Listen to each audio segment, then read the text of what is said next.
Hi, Storm here. I brought with me my sister. We've been reading through the Grimm fairy tales, and we found that some of them are special. Yes, kind of odd, and we thought it'd be fun to share some of our reactions. So today we've chosen a somewhat classic one called The Golden Goose. Are we ready? Yes, we are. Great. There once was a man who had 3 sons, and the youngest, who was called Simpleton, was constantly mocked, disdained, and slighted. That's unfortunate. So much, yeah.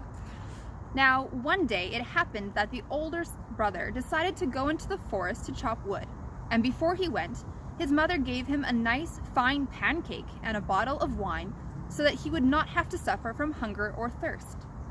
When he reached the forest, he met a gray old dwarf who wished him good day and said, "Give me a piece of the pancake from your pocket and let me have a drink of wine. I'm very hungry and thirsty." However, the clever son answered, "If I give you my pancake and my wine, then I won't have anything for myself. So get out of my way." And he left the dwarf standing there and went farther into the forest. How is that clever? That's just rude. Yeah, I don't know. Anyways, when he began chopping down a tree, it did not take long for him to make a slip and cut himself in the arm. So he had to return home and have his arm bandaged. All this happened because of the gray dwarf. Obviously. Shortly thereafter, the second son went into the forest, and the mother gave him a pancake and a bottle of wine, just as she had given the oldest. The second son too met the gray old dwarf, who asked him for a piece of the pancake and a drink of wine. But the second son also spoke quite sensibly. "Whatever I give you, I'll be taking from myself, so get out of my way."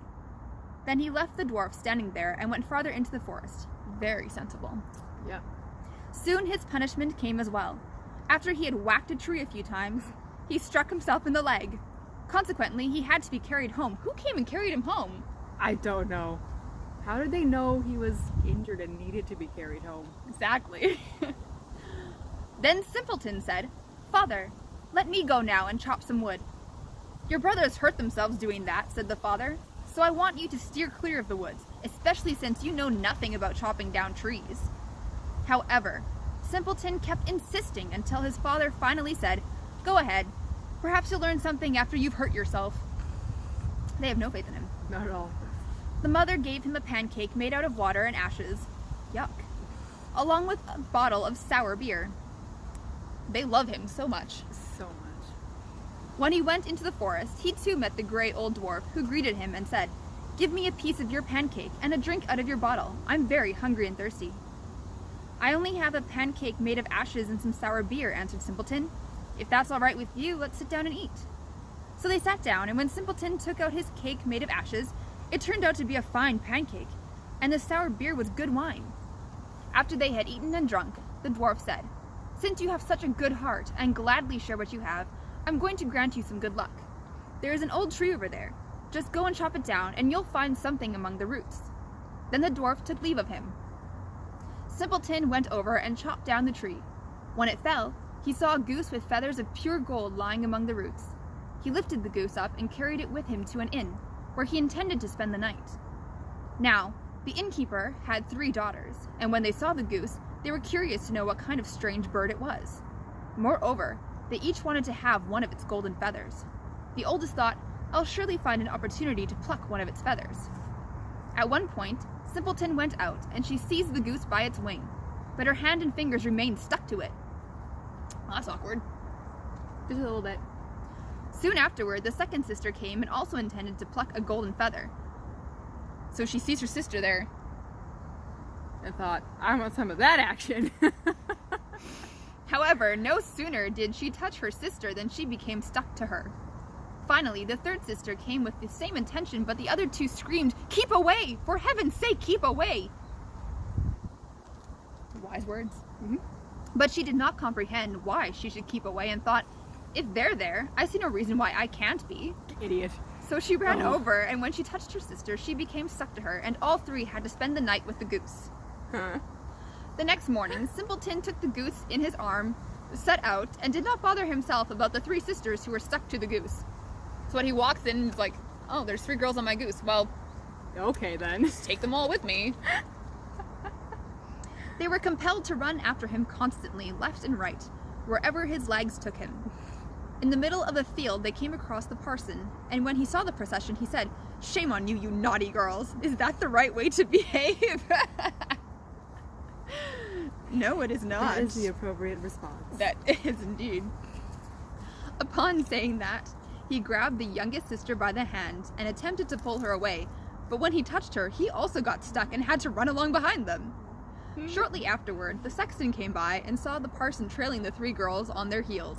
In his amazement, he called out, "Hey, parson, where are you off to in such a hurry? Don't forget that we have a christening today." The sexton ran up to the parson, and as soon as he touched his sleeve, he became stuck like the others. Now the 5 of them had to trot after Simpleton.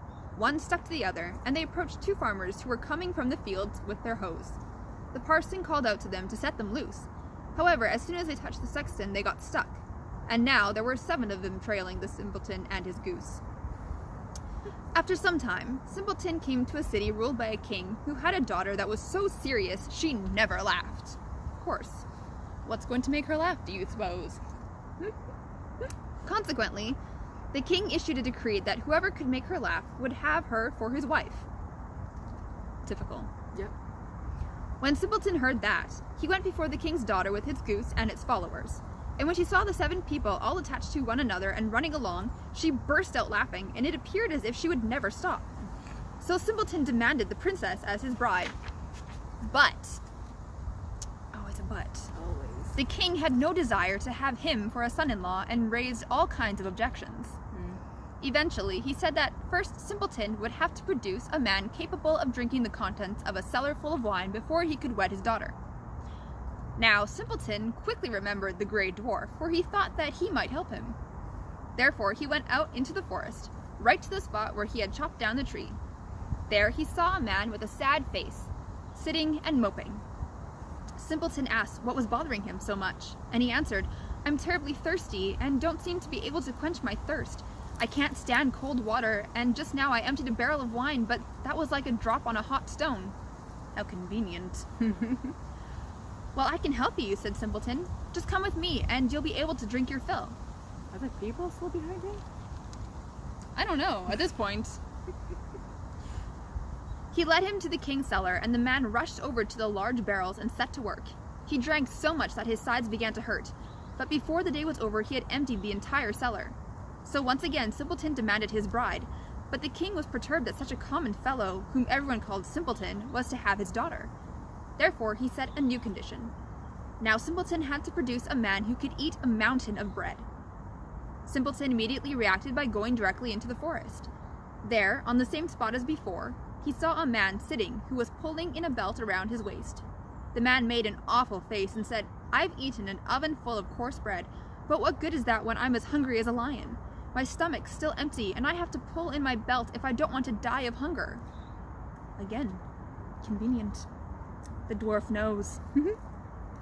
Simpleton was glad to hear that and said, "Get up and come with me. You shall eat your fill."